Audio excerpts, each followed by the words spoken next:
আসসালামু আলাইকুম।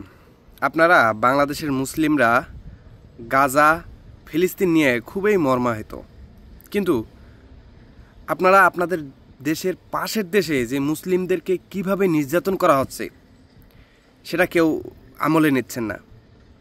ভারতে মুসলিমদেরকে কিভাবে নির্যাতন করা হচ্ছে শুধুমাত্র কয়েকটা ভিডিওর দিকে তাকালেই বোঝা যায়, যেখানে আপনারা ভিডিওতে অন্য একটা দেশের ভিডিও দেখেই মুসলিমদের কিভাবে নির্যাতন, লুট, কিভাবে মানুষকে হয়রানি বা নির্যাতন, হত্যা, এই সমস্ত কাজ করা আছে ভারতে।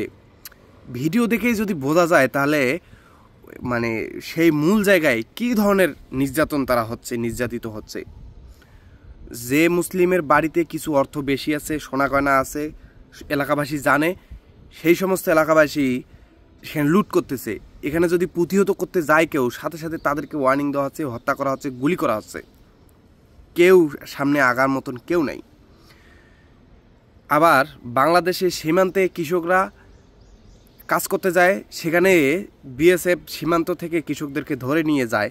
ভালো কথা, তারা নিয়ে যেতেই পারে, কোনো একটা করতে পারে, কিন্তু বিএসএফের হাতে বাংলাদেশি নাগরিকরা থাকা অবস্থায় ভারতীয়রা লাঠি সোটা নিয়ে এসে তাদেরকে মারতেছে, নির্যাতন করতেছে। বিএসএফ শুধু দাঁড়িয়ে দাঁড়িয়ে দেখতেছে। ভাই, এটা কি হচ্ছে ভাই?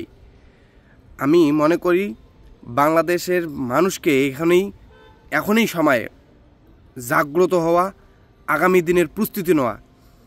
ইসরায়েল এমনি এত শক্তিতে পরিণত হয় নাই, তারা ভবিষ্যৎ নিয়ে চিন্তা করছে। তারা তাদের অস্তিত্বকে টিকিয়ে রাখতে কী কী করতে হবে সেটা নিয়ে তারা গভীর বিশ্লেষণ করে, ভবিষ্যৎ পরিকল্পনা করে তারা মাঠে নেমেছিল। তাদের অস্তিত্ব টিকে থাকার লড়াইকে কিভাবে তারা অনেক বড় করতে পারে, অনেক দীর্ঘায়ু করতে পারে, এবং সারা বিশ্ব শাসন কিভাবে তারা করতে পারে, তারা প্রজন্ম পর প্রজন্ম এই প্রশিক্ষণ দিয়ে এসেছে খুবই গুরুত্ব সহকারে। বাংলাদেশি মুসলিম বাংলাদেশ তাদের অস্তিত্ব রক্ষার জন্য অবশ্যই কিছু পদক্ষেপ নিতে হবে। সামরিক শক্তি জোরদার করতে হবে, প্রত্যেকটা মানুষকে সামরিক ট্রেনিং দিতে হবে।